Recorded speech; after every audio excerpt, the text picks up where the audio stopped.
하시기를 간절히 축원합니다.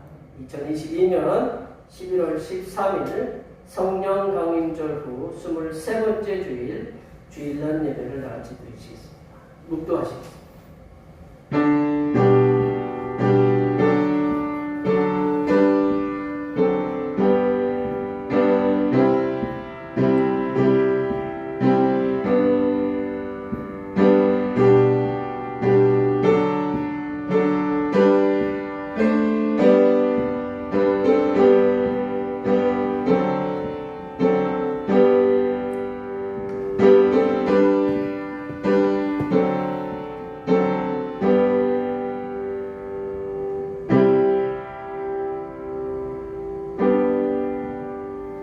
내가 여호와를 항상 송축하며 내 입술로 항상 주를 찬양하리이다. 내 영혼이 여호와를 자랑하리니 곧 곤고한 자들이 이를 듣고 기뻐하리로다. 나와 함께 여호와를 광대하시다 하며 함께 그의 이름을 높이세. 내가 여호와께 간구하며 내게 응답하시고 내 모든 두려움에서 나를 건지셨도다. 아멘. 우리의 삶을 눈동자처럼 보살펴 주시는 하나님 아버지, 지난 일주일간을 주님을 위한 삶보다는 나 자신의 삶을 살아가기에 바빠서 주님을 위해 헌신하지 못한 채로 주님 앞에 나왔사오니 용서하여 주시옵소서. 우리들이 바쁜 세상살이 속에 몸이 병들고 마음이 상한 채로 주님께 나왔사오니 이 시간 예배를 통하여 거룩하신 성삼일체 하나님께서 내려주시는 치유의 은혜를 충만히 힘입어 몸과 마음이 치유되는 거룩한 예배가 되게 하여 주시옵소서. 거룩하신 예수님의 이름으로 기원하옵나이다. 아멘. 이 시간 다같이 일어나셔서 지난 한 주간 동안 우리들이 알게 모르게 지었던 우리의 모든 죄를 반주에 맞춰서 침묵으로 고백하는 고백의 기도를 드리시겠습니다. 기도하시겠습니다.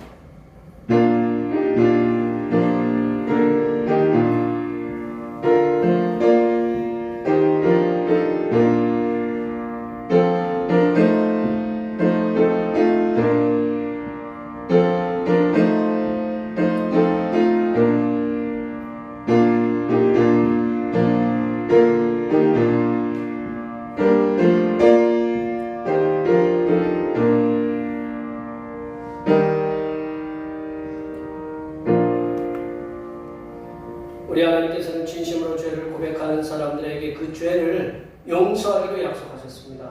내가 이르기를 내 영혼을 여호와께 자복하리라 하고 주께 내 죄를 아뢰고 내 죄악을 숨기지 아니하였더니 곧 주께서 내 죄악을 사하셨나이다. 이 말씀에 의하여 우리의 죄가 용서받았음을 확신합니다. 우리 찬송 6절 하시겠습니다. 찬송 6절입니다.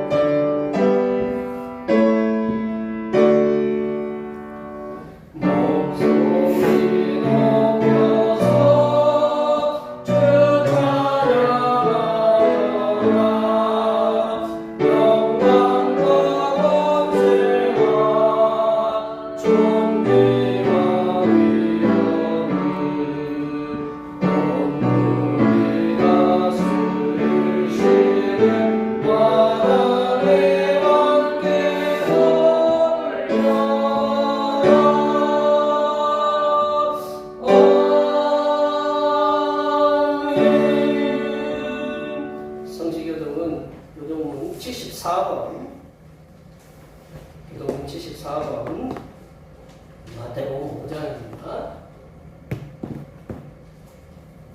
성시교독은 요동문 74번 마태복음 5장입니다. 심령이 가난한 자는 복이 있나니 천국이 그들의 것이며 애통하는 자는 복이 있나니 그들이 위로를 받을 것이며 온유한 자는 복이 있나니 그들이 땅을 기업으로 받을 것이며 의에 줄이고 목마른 자는 복이 있나니 그들이 배부를 것이며 긍휼히 여기는 자는 복이 있나니 그들이 긍휼히 여김을 받을 것이며 마음이 정결한 자는 복이 있나니 그들이 하나님을 볼 것이며 화평하게 하는 자는 복이 있나니 그들이 하나님의 아들이라 일컬음을 받을 것이며 을을 위하여 박해를 받는 자는 복이 있나니 천국이 그들의 것이니라. 나로 말미암아 너희를 욕하고 박해하고 거짓으로 너희를 거슬러 모든 악한 말을 할 때에는 너희에게 복이 있나니 기뻐하고 즐거워하라. 하늘에서 너희의 상이 크니라. 너희 전에 있던 선지자들도 이같이 받게 하였느니라. 아멘. 사도신경으로 우리의 신앙을 하나님 앞에 고백하시겠습니다. 나는 전능하신 아버지 하나님 천지의 창조주를 믿습니다. 나는 그의 유일하신 아들 우리 주 예수 그리스도를 믿습니다.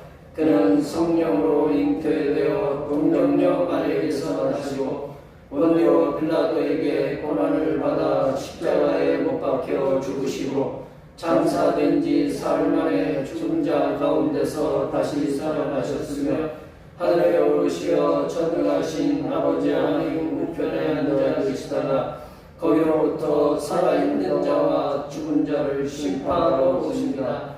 나는 성령을 믿으며 거룩한 공교회와 성도의 교제와 죄를 용서받는 것과 몸의 부활과 영생을 믿습니다. 아멘. 같이 앉으셔서 찬송 91장 하시겠습니다. 찬송 91장입니다.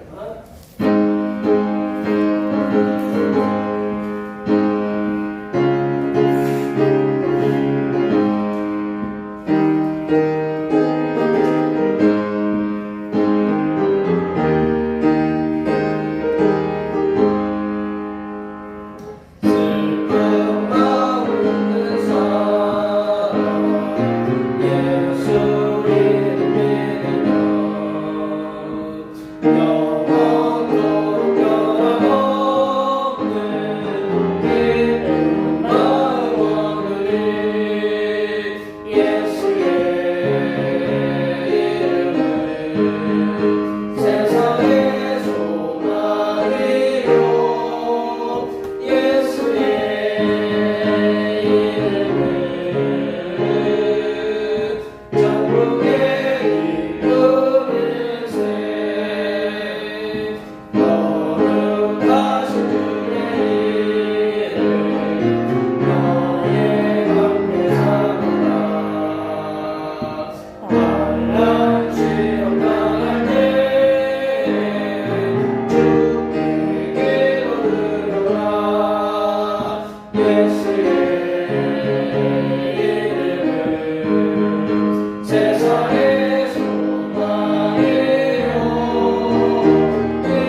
변화하는 세상 속에서 깨끗한 몸과 거룩한 마음을 품고 살아가려고 노력하지만 세상을 지배하는 악한 사탄의 세력에 날마다 우리의 몸과 마음이 무릎을 꿇고 죄악의 유혹 속에 넘어가는 때가 많이 있음을 고백합니다. 우리가 주님 앞에 거룩한 삶을 살겠다고 날마다 다짐을 하지만 우리들은 너무나도 연약하여 넘어지기 쉽사오니 전능하신 성삼일체 하나님께서 우리의 마음과 생각을 주장하여 주시사 거룩하신 주님의 말씀에 순종하는 삶을 살아갈 수 있도록 강권적으로 역사하여 주시옵소서. 하나님 아버지, 주님께서는 말세에는 세계 곳곳에서 기근과 지진으로 말미암아 고통을 당할 것이라고 말씀하셨습니다. 지금 세계는 비가 오지 않아 기근으로 인하여 곡식이 자라지 않고 지진으로 인하여 많은 사람들이 목숨을 잃고 삶의 터전을 잃어가고 있습니다. 이러한 기근과 지진은 인간의 힘으로는 극복할 수 없는 일이오니 전능하신 성삼일체 하나님께서 적당한 때에 비를 내려주셔서 곡식을 풍성하게 거둘 수 있도록 있게 하시고 지진으로 고통을 당하는 이들이 더 이상 없도록 지진을 막아 주시옵소서. 하나님 아버지, 대평교회를 은혜 중에 풍의 길로 인도하여 주시옵소서. 코로나19로 인하여 전국에 있는 지체 교회마다 어려움을 겪는 여파가 우리 대평교회에도 임하였습니다. 많은 이들이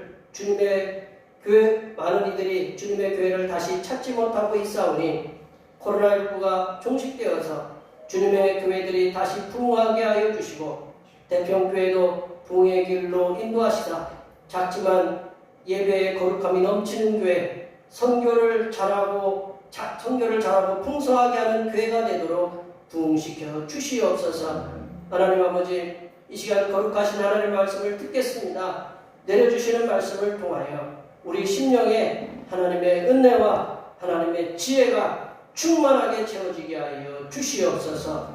우리의 구원을 위해 십자가를 지신 우리 주 그리스도 예수님의 이름으로 기도하오며 이제는 주님께서 가르쳐주신 기도로 기도하오니 하늘에 계신 우리 아버지의 이름을 거룩하게 하시며 아버지의 나라가 오게 하시며 아버지의 뜻이 하늘에서와 같이 이 땅에서도 이루어지게 하소서.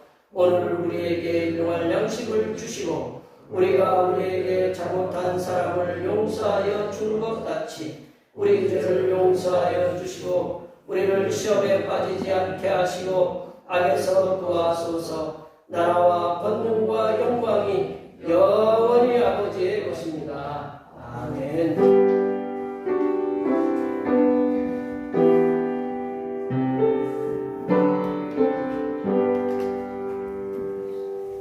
오늘 우리 주신 하나님의 말씀은 구약성경 6기입니다. 구약성경 6기 42장입니다.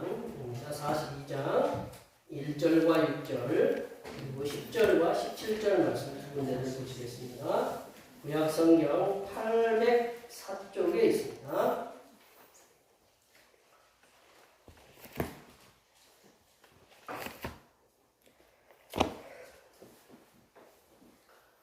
오늘 우리 주신 하나님의 말씀은 구약성경 욥기 42장 1절에서 6절 10절에서 17절 말씀입니다. 구약성경 804쪽에 있습니다.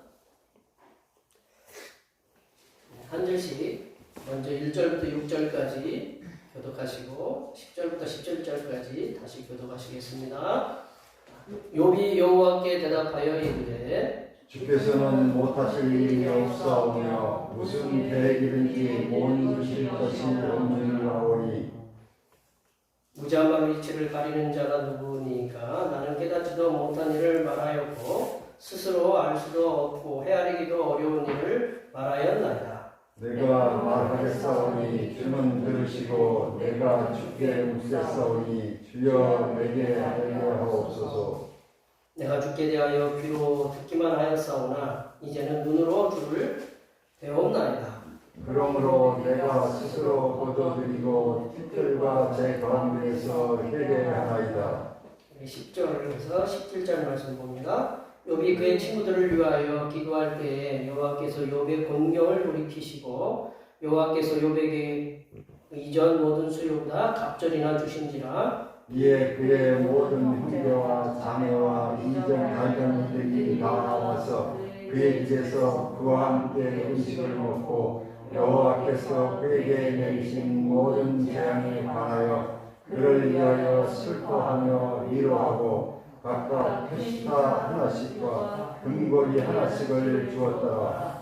여호와께서 욥의 말년에 욥에게 처음보다 더 복을 주시니 그가 양 14,000과 낙타 6,000과 소 1,000결이와 암나귀 1,000을 주었고 또 아들 7과 딸 3을 주었으며 그가 첫째 딸은 여미마라 이름하였고 둘째 딸은 그시아라 이름하였고 셋째 딸은 게르나북이라 이름하였으니 모든 땅에서 욥의 딸들처럼 아리따운 여자가 없었더라.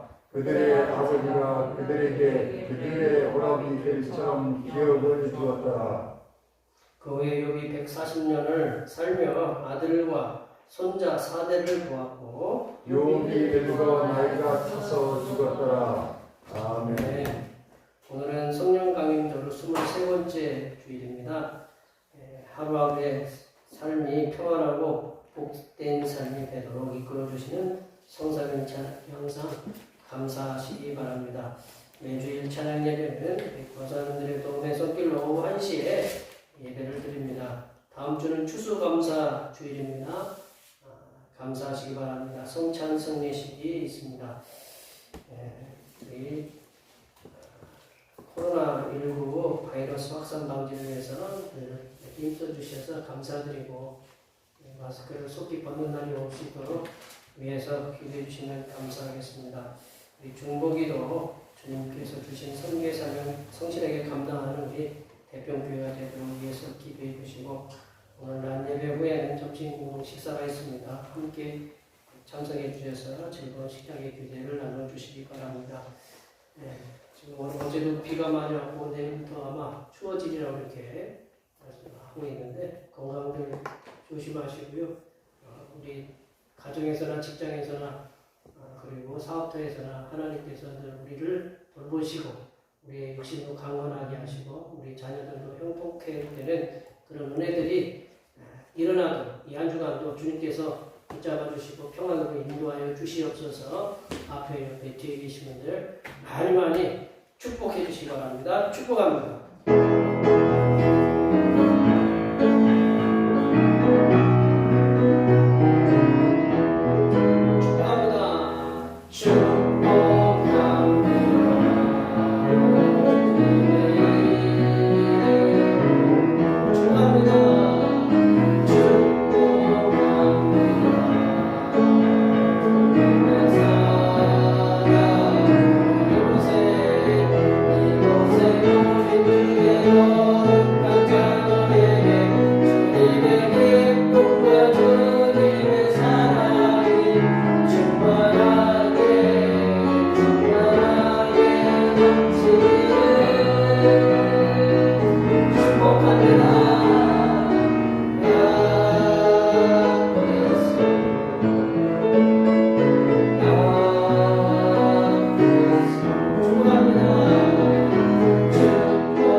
우리나라 고사성이 우리 한자에 보면 백문이 불여일견이라는 그런 말씀이 있어요. 백문이 불여일견이다. 100번 듣는 것보다 한 번 보는 것이 낫다.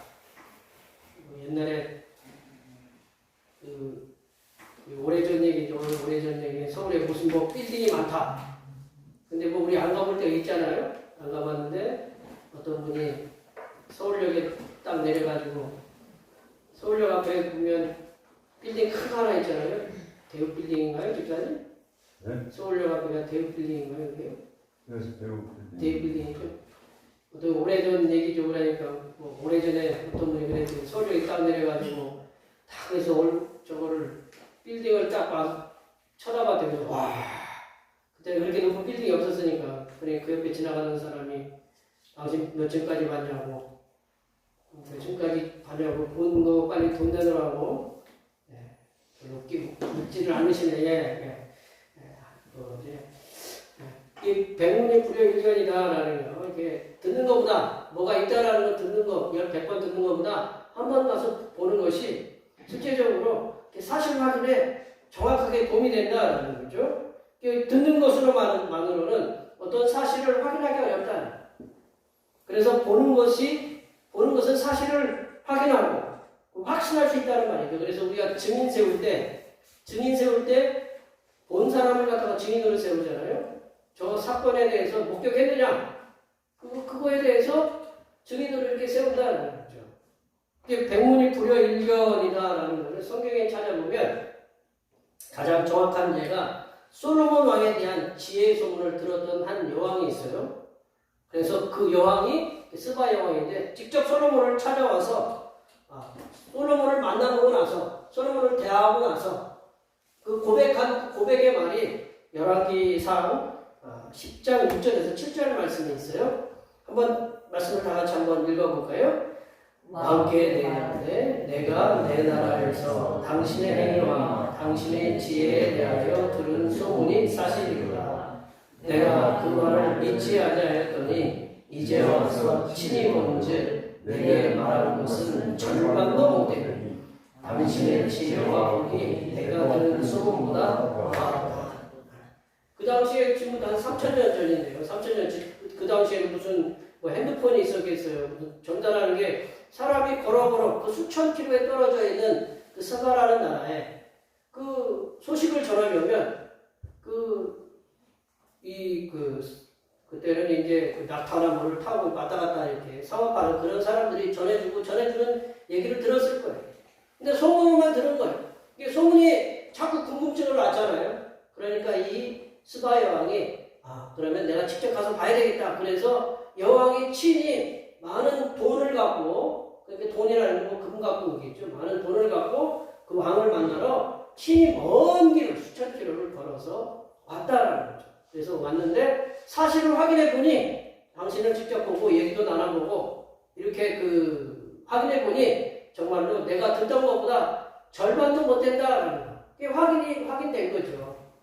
우리 성경에 보면 또 사도행전에 보면 베드로가 복음을 전하다가 감옥에 잡혔어요.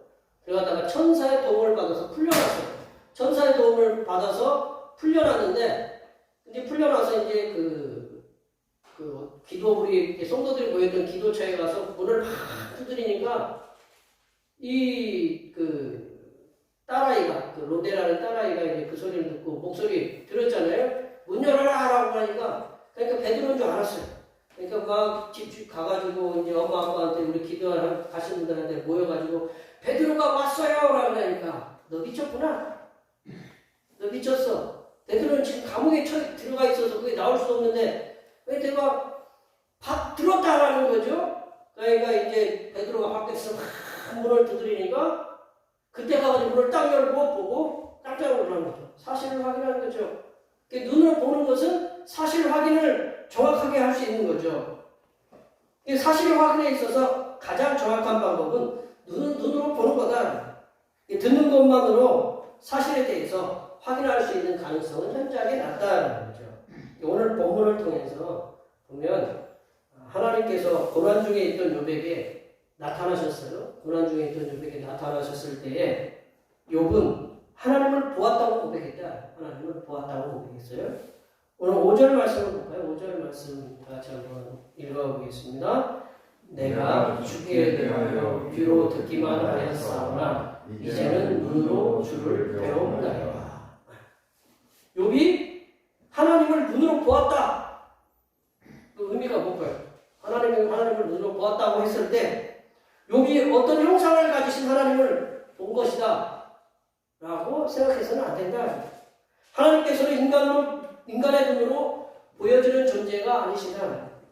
신약 성경과 그리고 예수님께서는 하나님을 본 사람은 없다고 말씀하고 있어요. 몇 가지 한번 찾아볼까요? 몇 가지. 야고보서 1장 17절 말씀 볼까요? 야고보서 1장 야고보서 1장 17절 다 같이 한번 읽어보겠습니다. 온갖 좋은 은사와 온전한 선물이 다 위로부터 빛들의 아버지께로부터 내려오나니 그는 변함도 없으시고 배전하는 그림자도 없으시니라. 아멘. 여기 계신 분들은 어디에 비추면 비추잖아요, 그죠? 낮에 오면 그림자가 있잖아요, 그죠? 예, 그죠? 예. 근데 하나님은 그림자가 없다라는 거죠. 그런 게 아니라 하나님 자체가 어떤 형상이 없으시다라는 거죠. 그래서 그는 변함도 없으시고 그림자도 없으시다. 하나님을 볼 수도 없다라는 얘기죠. 또 우리 사도 요한이 쓴 요한복음 1장을 볼까요? 요한복음 1장 18절 말씀을 보면 다 같이 한번 읽어볼까요? 하나님을 본 사람이 없으되 아버지 품 속에 있는 독생하신 하나님이 나타나셨느니라. 하나님을 본 사람이 없다. 모세가 하나님 등을 봤다고 하는데 하나님 어떤 우리 빛을 갖다가 이렇게 갑자기 딱 비추고 나면 눈앞에 뭐 이렇게 어른거린 거 있잖아요. 그런 것처럼 그 영광을 받다라는 거지. 하나님을 본 사람은 없다. 그게 사도 요한의 고백입니다. 예수님이 직접 하나님을 본 사람이 없다고 얘기하셨는데 요한복음 6장 46절 말씀 볼까요? 요한복음 6장 46절 다 같이 한번 읽어보겠습니다. 이는 아버지를 본 자가 있다는 것이 아니니라. 오직 하나님께서 온 자만 아버지를 보았느니라. 예수님은 아버지를 볼 수가 있어요. 같은 하나님이시니까. 그런데 하나님을 본 사람은 없다라는 거죠. 우리가 신약성경에 그 야고보 사도가 말씀하셨고 또한 요한 사도 요한도 그랬고 예수님께서도 본인이 직접 이렇게 말씀하셨어요. 하나님 본 사람 없다라는 거죠. 이처럼 어떤 존재도 하나님은 볼 수 있는 존재가 아니다. 욥이 오늘 본문에서 하나님께 대한 자신의 고백을 하면서 하나님을 보았다라고 하는 그 말씀의 의미를 우리가 어떻게 이해를 해야 되냐? 이렇게 이해하셔야 될 것 같다라고요. 이 욥은 그동안 자신이 믿어온 하나님에 대해서 귀로만 듣기만 했다. 욥이 우리 1장 살펴봤잖아요. 욥이 굉장히 의롭고 정직한 사람이라고 했는데 욥이 의롭고 정직한 사람으로 그렇게 얘기했지만 실제적으로 42장 오늘 본문 42장 5절에 보면 하나님에 대해서 귀로만 들었다라는 거죠. 그렇게 의인이고 정직하고 하나님께 신실한 사람이었을지라도 욥은 하나님께 귀로만 듣던 하나님에 대해서 귀로만 들었다라는 거죠. 근데 그 하나님에 대해서 귀로만 들었다라는 건 뭐냐면 하나님을 추상적으로만 하나님이 이런 하나님이 계시다라는 걸 그냥 추상적으로만 알고 있었다라는 거죠. 하나님에 대한 신앙이 그렇게 깊지 못했다라는 거죠. 이 욥이 정직하고 의인이었지만 하나님에 대한 신앙은 그렇게 깊지 못했다라는 것을 얘기해주고 있다는 거예요. 그런데 욥은 자신이 당한 고난을 통해서 폭풍 가운데 자신에게 나타나시는 그 말씀하신 그 하나님을 만났다고 고백한다. 폭풍 가운데. 하나님께서는 눈에 보이지는 아니하지만 피부에 와닿게 말씀하시는 하나님을 만났음에 대해서 이제 하나님을 눈으로 뵙게 되어 하나님에 대한 확실한 신앙을 갖게 되었다. 지금 이렇게 제가 이렇게 이것도 보시죠? 이게 보이세요? 안 보이세요? 잘 안 보이죠? 이어령이라는 옛날에 문화관광부 장관이었던 이어령께서는 하나님이 눈에 보이지 않는 것은 존재하지 않는다 그런 생각을 가졌어요. 제가 한번 일전에 얘기했던 것 같은데 어느 날 이제 어떤 모임에 가시다가 모임을 마치고 이제 나오시다가 그냥 콱 하고 부딪히셨대요.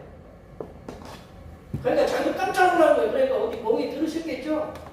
그런데 거기에 유리가 있었던 거예요. 유리가. 근데 자신은 거기 아무것도 없다고 생각하고 막 들어가서 콱 부딪히는 거예요. 우리 아파트 방음벽에 새 같은 거 이렇게 그려놓잖아요. 그죠? 그 유리 새들 부딪지 말라. 그러니까 이분은 눈에 안 보이는 건 존재하지 않는다는 그런 사고가 있었는데 그분이 말년에는 이제 예수님 믿고 영접하시고 이렇게 하나님 품에 가셨지만 눈에 보이지 않는다고 존재하는 건 아니다라는 거죠. 하나님께서는 눈에 보이지 않으시지만 이렇게 피부로 와닿는다라는 거죠. 눈에 보이지 않지만 피부에 와닿게 말씀하시는 하나님을 만났을 때 이제 하나님을 하나님을 눈으로 뵙게 된다라는 그런 하나님에 대한 확신한 시각을 갖게 된다. 그러니까 우리가 하나님을 눈으로 봤다라는 건 내가 하나님이 살아계셔서 나에게 피부로 말씀하시는 것처럼 우리가 공기가 내 피부에 이렇게 맞아서 아 공기가 있다, 바람이 있다 이렇게 느끼게 하는 것처럼 우리가 바람이 보여요, 안 보여요? 공기가 보이지 않잖아요. 공기가 보이지 않지만 내가 숨을 쉬고 내 피부로 느끼기 때문에 이 공기가 존재한다. 하나님께서 눈에 보이지는 않지만 그렇게 내 피부에 와닿게 이렇게 말씀하신다. 그렇기 때문에 하나님이 존재한다라고 욥이 그렇게 고백했다는 거죠. 이 오늘 본문의 말씀에 욥의 답변과 그리고 회복을 통해서 하나님을 눈으로 보게 된 욥의 신앙 고백을 통해서 우리들에게 말씀하시고자 하는 바를 함께 살펴보도록 하겠습니다. 첫 번째로 욥은 이 고난을 통해서 하나님을 눈으로 뵙게 됐는데 뭐를 깨달았냐면 욥은 하나님께서 전능하신 분임을 깨달았다. 욥은 하나님께서 전능하신 분임을 깨달았다. 오늘 1절부터 2절부터 그 6절의 말씀이 욥의 대답인데요. 2절 말씀을 한번 우리 다 같이 읽어볼까요? 2절 말씀을 보겠습니다. 주께서는 못하실 일이 없사오며 무슨 계획이든지 못 이룰 것이 없는 줄 아오니. 이 말씀은 뭐냐? 못하실 것이 없다라는 건 뭐냐면 하나님은 전능하시다라는 표현이죠. 전능하신 창조자 하나님께서는 못하실 일이 없으시다. 그리고 하나님께서 계획하시는 바, 하나님께서 원하시는 바를 이루시지 못하는 것이 없다. 모든 것을 다 이루실 수 있다라는 거죠. 사람은 사람이 계획하고 그 프로그램을 짜더라도 다 이루지는 못했거든요. 우리가 연초 지금 이제 11월이 다 지나가는데 연초에 계획했던 것을 다 이루지 못한다라는 거죠. 그러나 하나님께서는 못하실 일이 없고 당신이 계획하는 그 계획 그리고 원하신 바를 다 이루신다라는 거죠. 욥이 그런 하나님에 대해서 그렇게 잘 몰랐다라는 그 부분에 대해서 욥은 자신이 당한 고난이 너무 커서 하나님께서 어떠한 분이신지에 대해서 잘 모르고 있었다. 그런데 하나님께서 우리 이제 욥기 38장 이후에 보면 41장 그 끝에 절까지 하나님이 폭풍 가운데서 말씀하시거든요. 38장 이후에 보면 하나님께서 창조주 하나님으로서 나타나셔서 욥에게 말씀하실 때, 그러니까 우리 동물들에 대해서도 말씀하시고, 거기에 보면 미워야단 악어에 대해서 이렇게 얘기하시는 말씀들이 많이 나오는데, 그런 말씀을 통해서 하나님께서 전능하신 분임을 깨닫게 되었다. 단순히 우리가 닭이 품어서 이렇게 알을 낳아서 알을 품어가지고 또 병아리가 나오고 그걸 그냥 자연스러운 것이라고 생각했지만 쉽게 얘기하면 하나님께서 그걸 모든 걸 계획하시고 이루셨기 때문에 그렇게 모든 자연 섭리가 동물들도 식물들도 그렇게 자라고 그리고 비도 오고 그리고 모든 것이 하나님의 뜻대로 섭리대로 되어간다는 것을 이 욥을 앞에 대놓고 얘기하시는 거예요. 욥은 하나님께서 계획하신 일에 대해서 지극히 작게 알고 있었다. 우리는 지금 핸드폰으로 세계 모든 걸 보고 있잖아요. 어떤 곳에서 무슨 일이 일어나는지 모든 걸 보고 있는데 예전 같은 경우는 우리가 알아요, 몰라요? 잘 몰라요. 욥도 마찬가지예요. 욥이 뭔 정보망이 있었겠어요? 욥은 그냥 고기에 속수라는 땅에서 하나님을 열심히 믿었는데 욥은 하나님께 대해서 잘 알고 있었다고 그러지만 고난을 통과해보니까 욥은 하나님께서 계획하신 일에 대해서 지극히 작게 알고 있었다. 그런데 고난의 고통 속에 있는 자신에게 하나님께서 나타내셔서 하나님께서 창조하신 그런 창조 섭리 그리고 하나님께서 계획하신 일을 듣고 나서 하나님의 전능하심 그리고 하나님의 계획하심에 대해서 깨닫게 되었다. 우리는 사도신경을 통해서 신앙 고백할 때 하나님을 전능하신 창조주 하나님으로 이렇게 고백합니다. 우리 한번 잠깐 보여줄까요? 나는 전능하신 아버지 하나님 천지의 창조주를 듣겠습니다. 우리 믿음의 선배들이 이걸 왜 맨 앞에 놨을까요? 이것이 통과되지 않으면 창세기 1장 1절이 태초에 하나님이 천지를 창조하셨다.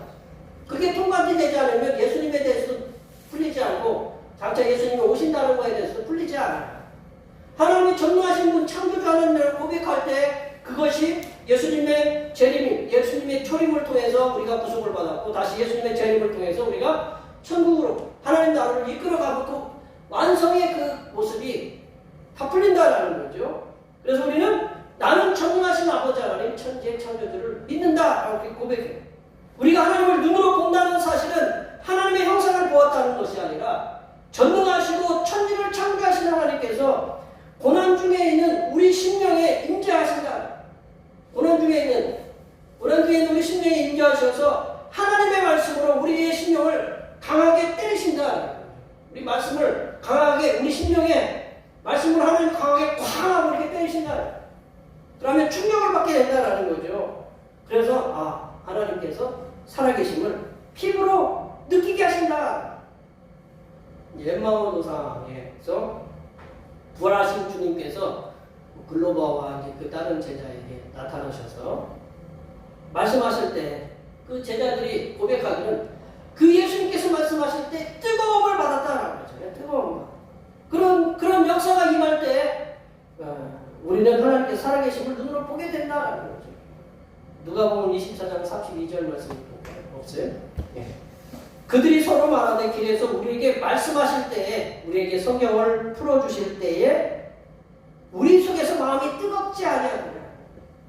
이 말씀 전능하시고 창조주이신 하나님께서 말씀하시면 우리 심령은 뜨거워져서 하나님의 살아계심을 알게 된다. 우리 말씀을 들으면 막 심령이 뜨거워져서 하나님의 살아계심을 알게 되고 하나님을 눈으로 보게 되는 것처럼 느끼게 된다.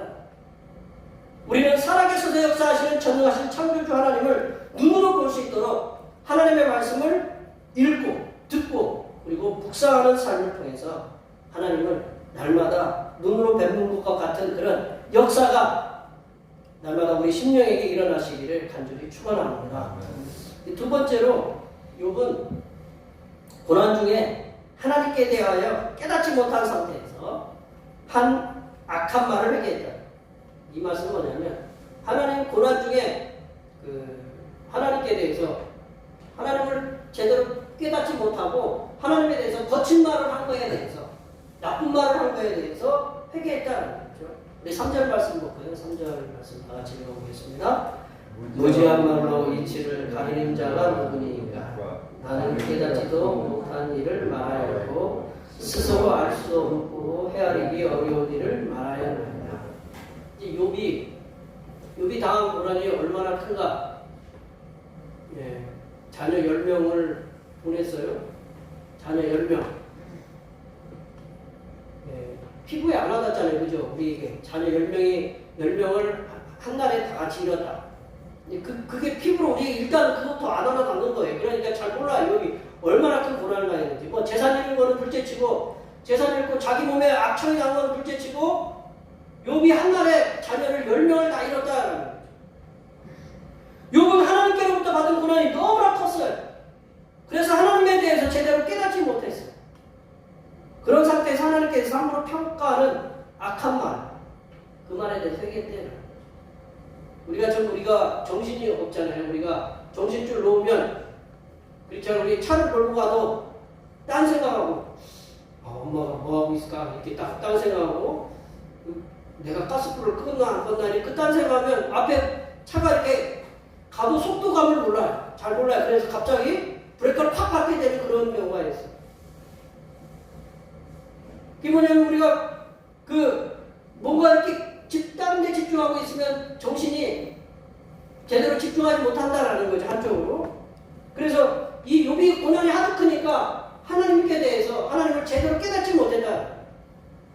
그러니까 하나님에 대해서 속이 하도 속상하니까 자기도 자식 10명 잃었죠. 몸에 악청이 났죠. 또 같이 살을 섞어서 같이 산 그 아내는 가서 하나님 욕하고 죽으라고 이렇게 얘기를 하고 가죠. 친구들 와가지고 생명이 절친한 친구들이 와서 하는 얘기가 너 하나님한테 뭐 잘못한 거 있지 빨리 회개하라고 얘기는 했었죠.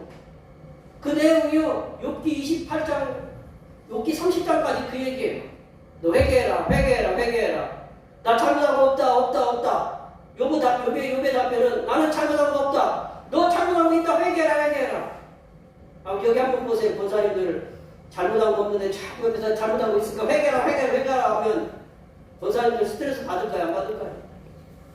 열 받잖아요. 그러니까 여기 세상 말로 하면 정신줄을 놓은 거예요. 그래서 함부로 하나님에 대해서 평가하고 악한 말을 했다는 거죠. 3절 말씀을 세번역 성경에서는 이렇게 말씀하고 있어요. 3절 말씀은 세번역 성경에서는 이렇게 말씀하고 있어요. 한번 3절 말씀 한번 다 같이 한번 읽어보겠습니다. 잘 알지도 못하면서 감히 주님의 뜻을 어려놓은 자가 바로 저입니다. 깨닫지 못하면서 함부로 말을 하였습니다. 제가 알기에는 너무나 신기한 일들이었습니다. 잘 알지도 못하면서, 하나님에 대해서 잘 알지 못하면서 감히 주님의 뜻을 어려놓은 자, 깨닫지 못하면서 함부로 말을 했다. 성도라고 할지라도 고난 중에 있으면, 우리가 예수님 믿고 구주로 고백하는 하나님의 자녀라고 할지라도 고난 중에 있으면 하나님께 대한 판단력이 흐려지게 된다.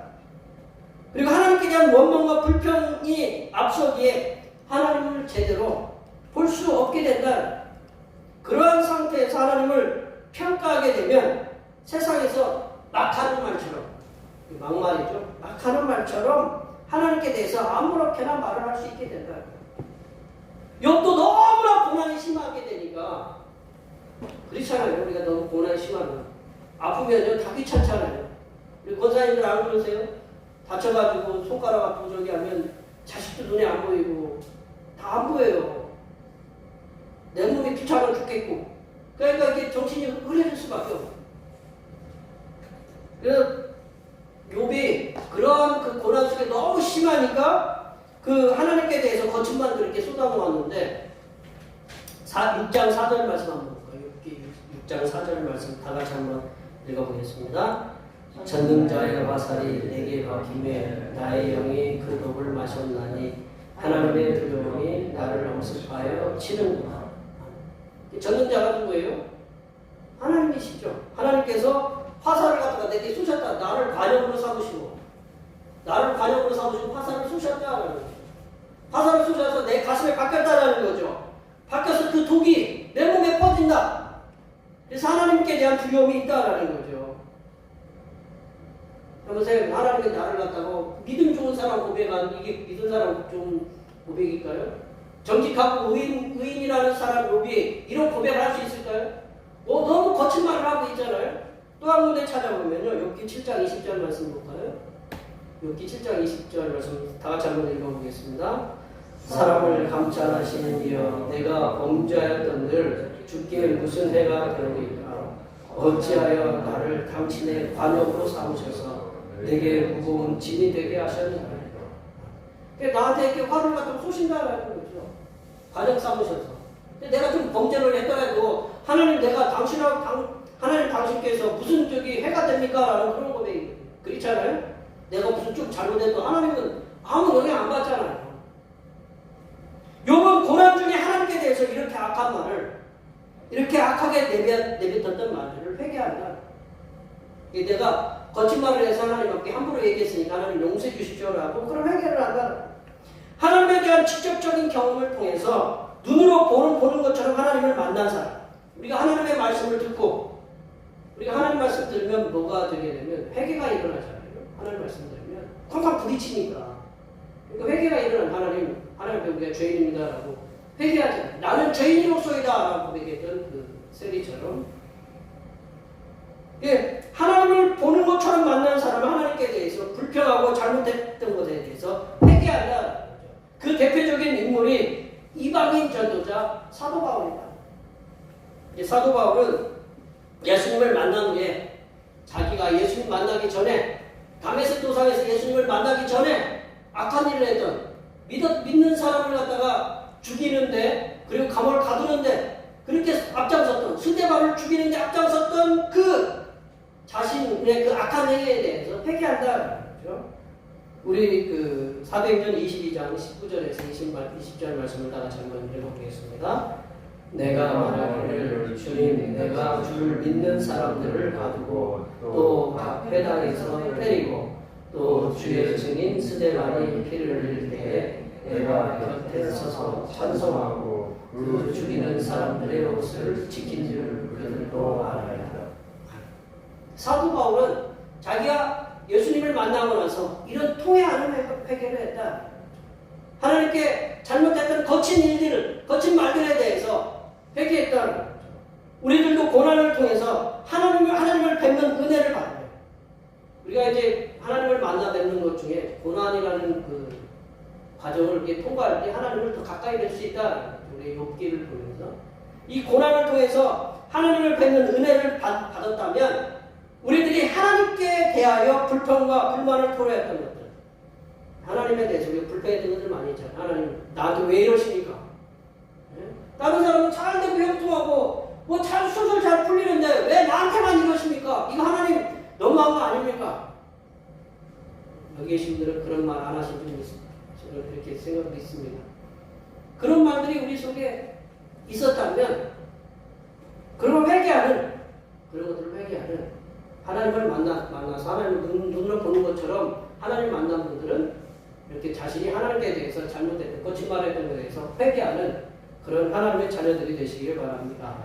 세 번째로 욥은 고난의 티끌과 재 가운데에서 하나님의 위로를 받았다. 욥은 고난의 티끌과 재 가운데서 하나님의 위로를 받았다. 6절 말씀을 한번 다 같이 읽어볼까요? 6절 말씀입니다. 그러므로 내가 스스로 거두어드리고 티끌과 재 가운데서 회개하나이다. 6절 말씀에서 회개하다라는 그 말씀 있잖아요. 회개하다라는 그 말씀이 히브리어로는 나함이라는 거예요. 우리도 영어에 보면 여러 가지 뜻이 있잖아요. 여러 가지 뜻이 있는데 이 나함이라는 히브리어 말은 회개하다라는 의미가 있는 반면에 위로하다라는 의미가 있다. 위로하다. 전혀 반대잖아요. 그죠? 회개하다라는 말과 위로하다라는 말이 전혀 반대예요. 근데 그 대부분의 어떤 이제 제가 보는 설교를 준비하기 위해서 보는 이제 취리 바이블이라는 그 성경에 보면 이렇게 번역을 해요. 다른 성경들은 그 취리 바이블에서 얘기하는 겁니다. 대부분의 번역 성서에서는 욥의 마지막 말, 6절의 마지막 말을 욥이 세 친구들과 나눈 대화에서 그 말한 것을 회개한다는 뜻으로 그렇게 번역했다. 그런데 이때 회개하다라고 번역된 히브리어는 욥기의 다른 곳에서는 늘 욥기의 다른 곳에서는 늘 위로하다로 번역했다.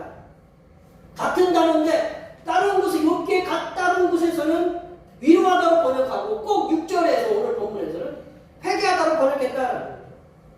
2장에서도 그랬고요. 7장에서도 그랬고 우리 42장 11절에도 보면 이제 위로하다는 말이 나와요. 42장 11절에 보면 그게 똑같은 나함이라는 단어. 따라서 여기에서도 이 그 성경 주석가가 이렇게 여기에서도 이 낱말이 그렇게 번역될 수도 있을 것 같다.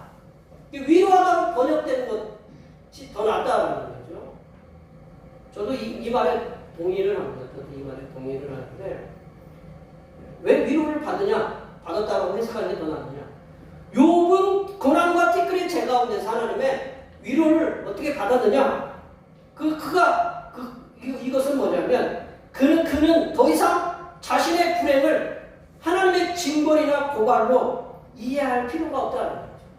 하나님께서 사주해가지고 하나님 고난을 주셨고 그렇게 내게 고통을 주셨다라고 그렇게 이해할 필요가 없다라는 거죠.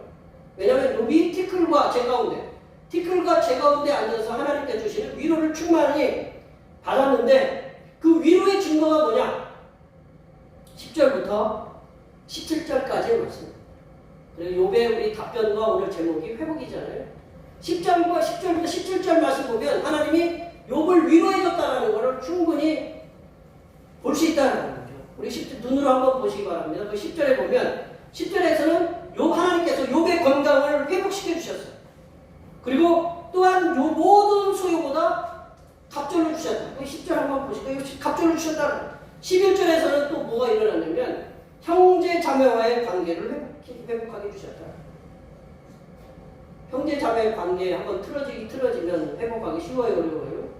같은 핏줄이지만 형제지만 어려워요. 하나님 그렇게 회복하게 주셨어요. 그리고 형제 자매를 통해서 위로의 동전, 캐시타 우리 얘기 있잖아요.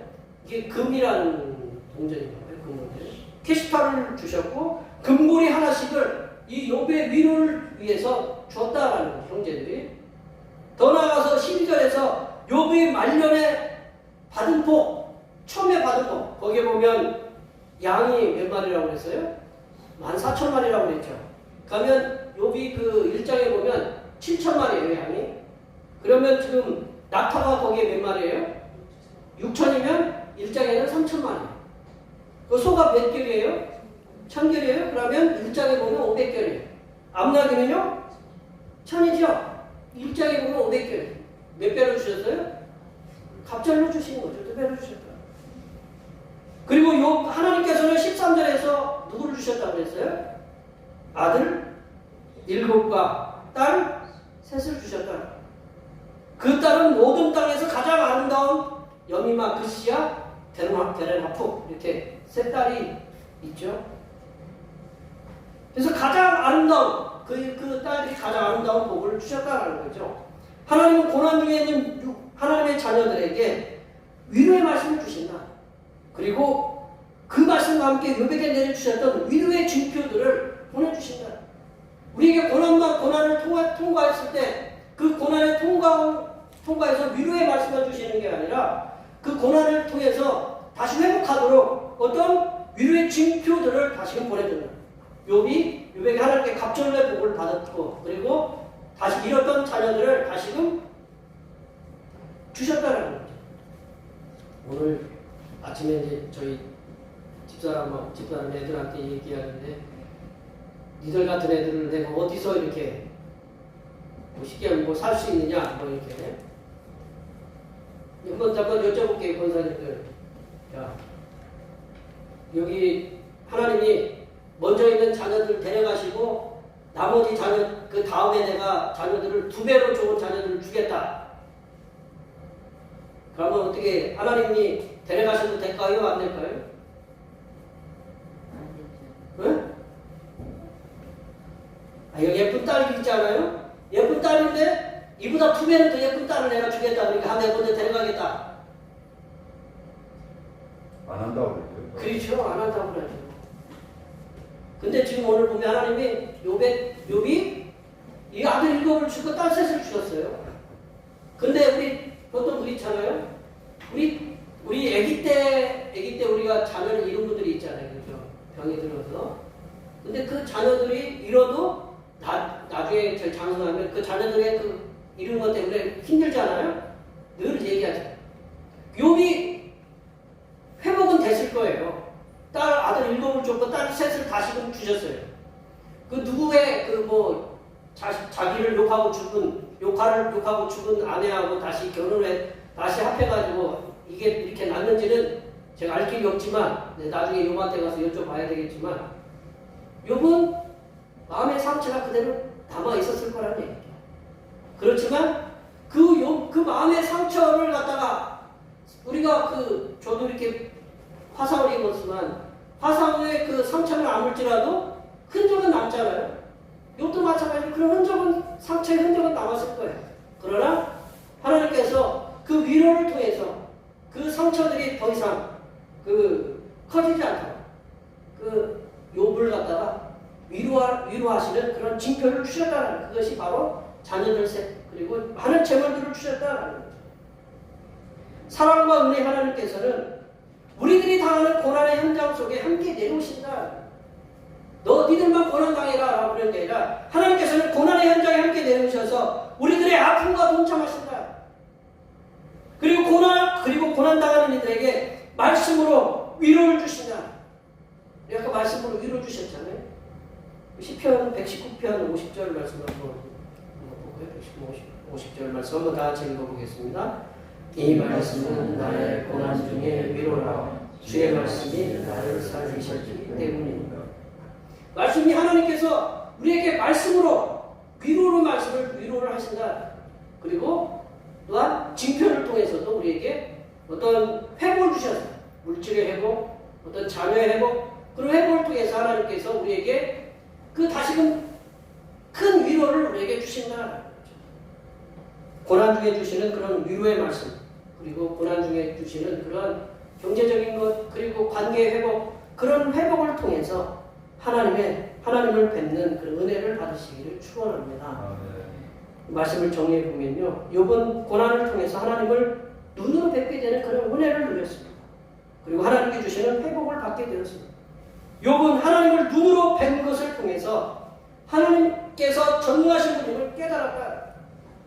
하나님을 희미하게 알고 있었는데 고난을 통해서 하나님을 확실하게 알고 하나님이 전능하신 분이다라는 걸 깨달았어요. 그리고 자신이 하나님께 대해서 악한 말을 했던 것을 회개했고, 그리고 욥은 그런 고난의 상징인 티끌과 재 가운데서 하나님께 주시는 크신 위로와 회복을 받게 되었습니다.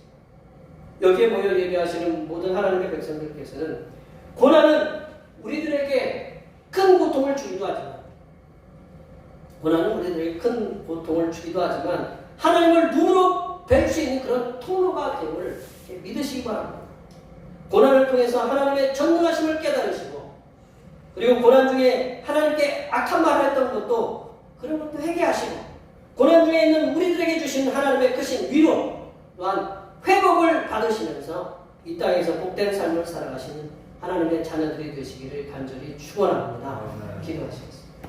하나님 아버지, 욥이 고난을 통해서 하나님의 존재를 확신했던 것처럼 우리들도 우리들에게 있는 고난을 통해서 하나님을 눈으로 뵙는 믿음이 성숙한 하나님의 자녀들이 되게 하여 주시옵소서.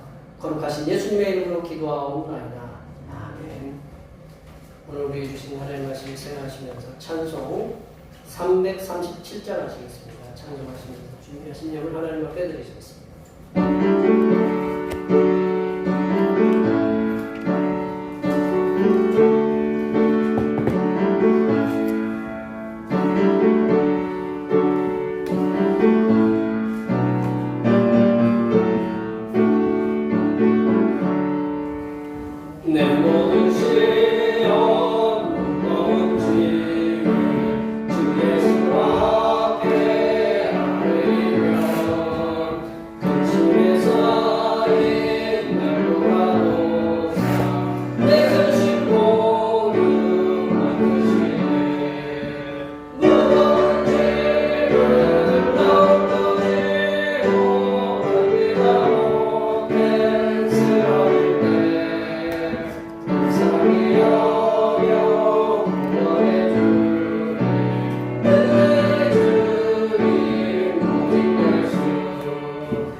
우리의 삶을 가장 거룩한 길로 인도하여 주신 하나님 아버지, 우리들이 몸과 마음이 건강하게 주님 앞에 나와 예배할 수 있도록 인도하여 주시니 진심으로 감사를 드립니다.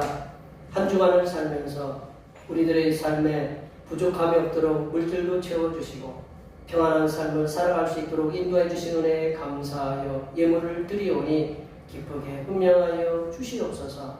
하나님 아버지, 하루하루를 살아가는 것이 고되고 녹록지 않은 삶들의 연속이지만 주님께서 지난 한 달 동안을 은혜 중에 지켜주시고 인도하여 주시어서 얻은 소득의 열의 하나를 주님께 드리오니 기쁘게 받아 주시옵소서.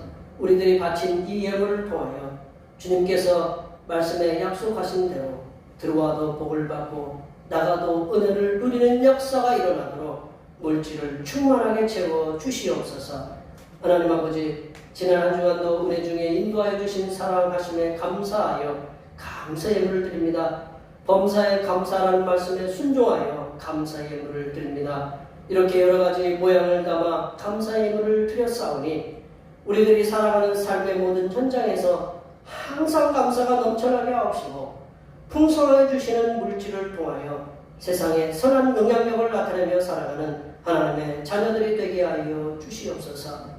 하나님 아버지, 오늘도 한결같은 마음으로 주님 앞에 주일 헌금을 드립니다.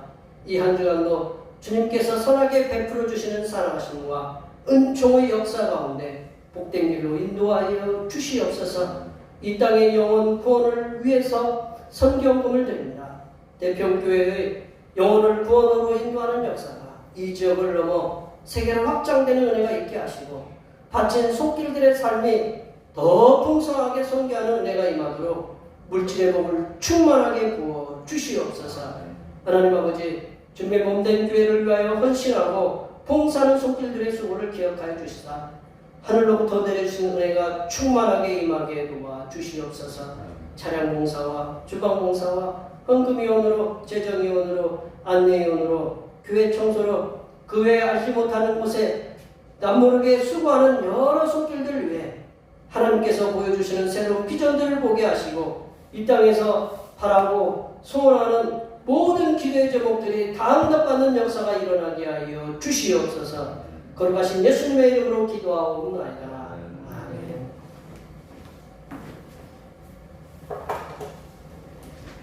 같이 일어나셔서 사명선언문 전하시겠습니다. 대평교회 사명선언문. 대평교회 사명은 하나님께서 우리와 함께 하시는 절대 믿음과 우리 가족을 사랑으로 구원하여 주심과 교회를 부흥시켜 주심을 비전 삼아 지역과 나라와 세계의 소금과 빛의 사명을 감당하는 것입니다. 믿음으로 하나님을 기쁘시게. 아멘. 선한행실 보제 전하시겠습니다. 복음의 선한행실로 세상에게 칭송받는 교회 되자. 결단의 찬송 화수의 노래 하시겠습니다.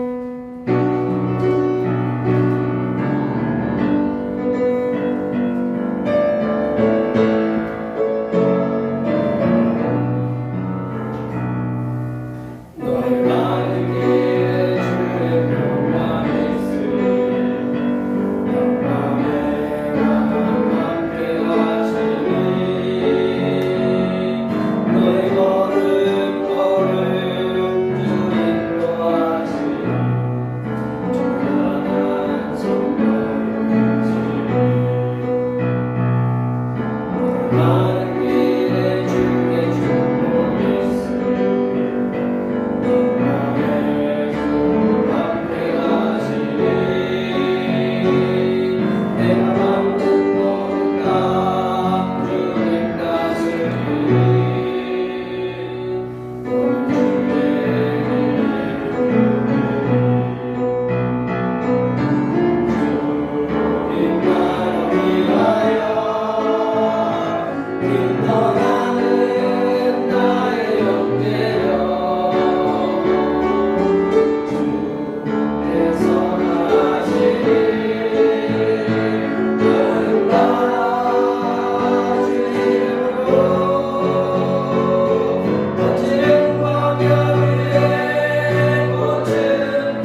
이제는 순종하심으로 고난의 십자가를 감당하신 우리 주님 예수 그리스도의 은혜와 고난의 연단 후에 회복의 은혜로 충만하게 채워주시는 하나님 아버지의 무한하신 사랑하심과 고난에 승리하며 살아갈 수 있도록 지혜를 부어주시는 보혜사 성령 하나님의 교통하심과 교제하심과 위로 충만하게 하시니 성삼위일체 하나님을 온전히 신뢰함을 통해 고난을 이겨내고 하늘에서 내려주시는 회복의 은혜를 충만히 받으며 살아가기로 다짐하는 여기 모인 모든 주님의 백성들 위해와 그들의 가정과 건강과 직장과 사업과 학업 위해와 올해의 모든 계획들 위해와 흩어져 있는 모든 자녀 손들 위해와 이 자리에 함께하지 못한 모든 대표교회 권속들 머리머리 위해와 북한에 계속되는 미사일 발사로 불안해하고 있는 모든 국민들 위해 하나님의 용기를 부어주심과 믿음 때문에 핍박을 당하는 전 세계의 수많은 주님의 자녀들을 위해 하나님의 신원하여 주심의 은혜가 이제부터 영원토록 함께하옵시기를 간절히 축원하옵나이다. 아멘.